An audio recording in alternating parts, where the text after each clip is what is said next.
नमस्कार स्वामी भक्तांनो. श्री स्वामी समर्थ. अंगारकी चतुर्थीला श्री गणपतीची विधिवत पूजा केल्यास ती फलदायी ठरते. या दिवशी सकाळी लवकर उठून स्नान करावे, त्यानंतर सूर्याला अर्घ्य द्यावे. पूजेपूर्वी सर्वप्रथम तुपाचा दिवा लावावा. त्यानंतर ओम गण गणपतये नमः या मंत्राचा 108 वेळा जप करून व्रताचा संकल्प घ्यावा.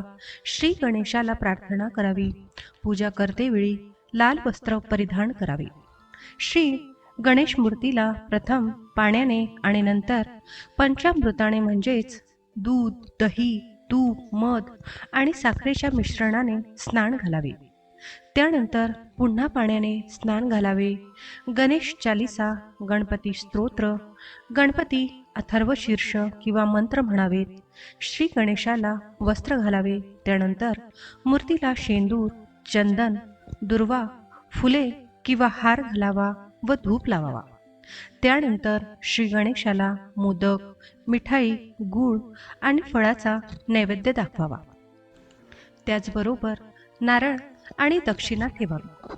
कुटुंबातील सदस्यासमवेत श्री गणेशाची आरती करावी. त्यानंतर हातात फूल घेऊन पुष्पांजली अर्पण करावी.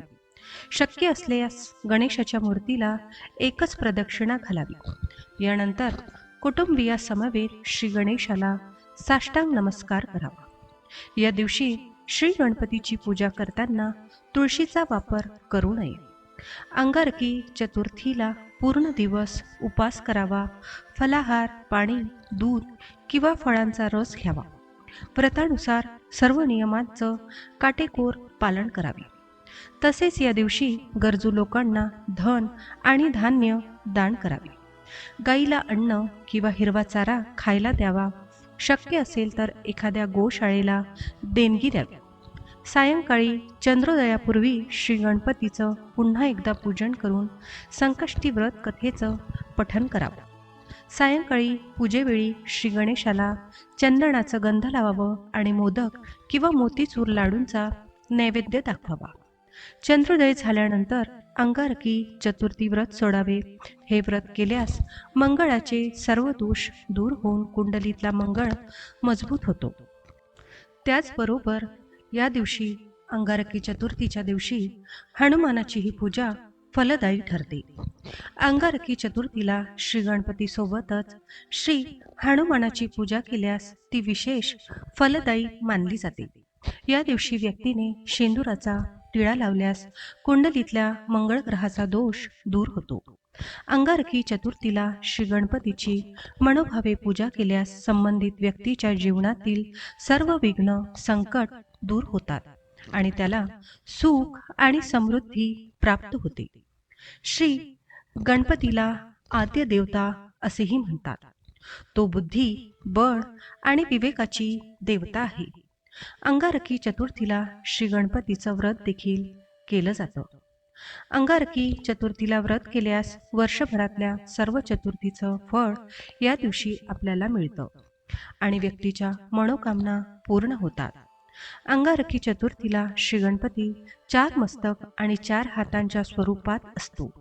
श्री गणपतीचं हे रूप संकटमोचक मानलं जातं, ज्यामुळे त्या दिवशी हनुमानाची पूजा केली जाते. मंगळ ग्रहाने श्री गणेश प्रसन्न व्हावेत यासाठी कठोर तपश्चर्या केली होती. म्हणून चतुर्थी मंगळवारी आल्यास ती अंगारकी चतुर्थी म्हणून ओळखली जाते. असा आशीर्वाद श्री गणपतीने मंगळाला दिला आहे. ज्यांना दर महिन्याला संकष्टीचा उपवास करता येत नाही ते या दिवसाला आपली गणेशाप्रती भक्ती समर्पित करतात. तसेच आपली कामे मार्गी लागण्यासाठी, आपल्या मनोकामना पूर्ण करण्यासाठी देखील काही व्यक्ती या दिवशी उपवास करतात. अर्थात या गोष्टी तुमच्या श्रद्धेनुसार अवलंबून असतात. असे म्हटले जाते की ब्रह्मांडातील मंगळ ग्रहाच्या पुण्यलहरी अंगारकी संकष्टीच्या दिवशी अधिक सहस्रपटीने पृथ्वीकडे आकर्षित होत असतात. त्यामुळे चंद्रदर्शन करून हा उपवास सोडल्यास तुमच्या इच्छा पूर्ण होतात. जेव्हा मंगळवारी संकष्टी येते तेव्हा त्या दिवसाला अंगारकी चतुर्थी म्हटली जाते. पण यामागेही पुराण काळापासून एक कथा असल्याचे सांगितले जाते. यामागची कथा तितकीच मनोरंजक आहे. कृतयुगामध्ये अवंती नगरीमध्ये वेदवेते अग्निहोत्री ऋषी भारद्वाज नावाचे एक महान गणेश भक्त होते.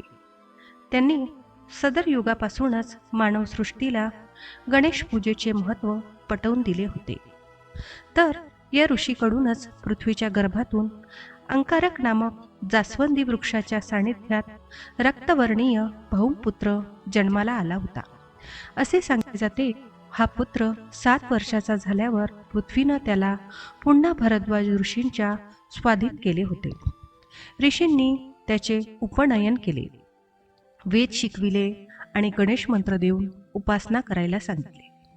त्यानंतर हा मुलगा अरण्यात गेला. त्या मुलाने साधारण 1 सहस्त्र वर्षे तप करून गणेशाला अर्थात आपल्या आराध्य देवताला प्रसन्न करून घेतले. ज्या दिवशी गणपती त्याला प्रसन्न झाला तो दिवस म्हणजे अंगारकी संकष्ट चतुर्थी. या पुत्राने स्वर्गात राहून अमृत प्राशन केले आणि त्रैलोक्यात विख्यात व्हायचे वरदान प्रसन्न झालेल्या श्री गणेशाकडे मागितले. तर प्रसन्न झालेल्या श्री गणेशाने सुद्धा आपल्या परमभक्ताला हे वरदान दिले की यापुढे भविष्यात येणाऱ्या मंगळवारची संकष्ट चतुर्थी ही तुझ्याच अंगारिका या नावाने ओळखली जाईल आणि संबंधित उपासकाला 21 संकष्टी केल्याची फलप्राप्ती या चतुर्थीमुळे मिळेल. तसंच तुझ्या या सहस्र वर्षाच्या तपश्चर्येचे पुण्य युगानुयुगे त्या उपासकामध्येही वाटले जाऊन त्यांच्या इच्छित मनोकामना पूर्ण होतील, ते ऋणमुक्त होतील. अशा प्रकारे त्रैलोक्यात तू सुविख्यात होशील आणि तुझं नाव भूमिपुत्र म्हणून भाऊ, अकारकासारखा लाल आहेस म्हणून अंकाकर व शुभ करण्याची शक्ती असेल म्हणून मंगळ या नावे तुला ब्रह्मांडातल्या आकाशातील ग्रहांमध्ये स्थान मिळेल. याशिवाय तू सदैव अमृत प्राशन करशील. त्यामुळेच गणेशाच्या या वरदानामुळे अंगारकी चतुर्थीला अत्यंत महत्त्व प्राप्त झाले. अंगारकी चतुर्थीचे महत्त्व आणि विधी गणेश पुराण आणि स्मृती कौस्तुभ यासारख्या धार्मिक ग्रंथामध्ये सांगितले आहेत. आनंदी आणि समृद्ध जीवनासाठी आशीर्वाद मिळविण्यासाठी भक्त या दिवशी भगवान गणेशाची पूजा करतात. हिंदू पौराणिक कथांनुसार भगवान गणेश हे बुद्धिमत्तेचे सर्वोच्च स्वामी आणि सर्व अडथळे दूर करणारे म्हणून देखील ओळखले जातात. म्हणून गणेशाची पूजा केल्याने लोकांच्या जीवनातील अडथळे दूर होण्यास आणि समस्या कमी होण्यास मदत होते. अंगारकी चतुर्थी 6 महिन्यातून एकदा येते आणि ती अत्यंत उत्साहाने आणि समर्पणाने साजरी केली जाते. अंगारकी चतुर्थीचे पवित्र व्रत करणाऱ्याला वर्षभर संकष्टी गणेश चतुर्थी पाळण्याइतकाच लाभ मिळतो असेही मानले जाते. त्यामुळेच ज्या गणेश भक्तांना प्रतिमासी येणाऱ्या संकष्टी चतुर्थीचे व्रत अथवा उपास करणे जमत नसेल अशा व्यक्तींनी अंगारकी मात्र न विसरता आवर्जून करावी. याची फलश्रुती नक्कीच लाभणार. ओम गण गणपतये नमः. श्री स्वामी समर्थ. जय जय स्वामी समर्थ.